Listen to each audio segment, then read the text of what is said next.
Rapat pleno DPD Golkar Sulsel 1 bersama tim 9 Golkar Sulsel beberapa waktu lalu resmi menyodorkan 3 nama yang bakal diusung di Pilwali mendatang. Ketiga nama tersebut yakni Dhani Pumanto, Syamsur Rizal, dan Irman Yassin Limpo. Sementara Partai Nasdem, pasca rapat konsolidasi partai pada akhir Januari lalu, arah dukungannya cenderung ke kader partai yakni Dhani Pumanto dan Irman Yassin Limpo.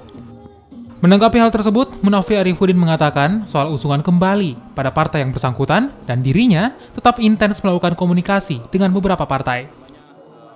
Kan Partai Golkar sudah mengusung 3 nama ke DPP, sementara nama Bapak tidak masuk, bagaimana ini? Ya nggak apa-apa.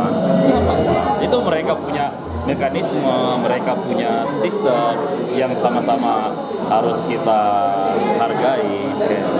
Sejauh ini partai apa saja yang menjadi komunikasi? Ya semua yang partai yang membuka pendaftaran, kami coba untuk mendaftar.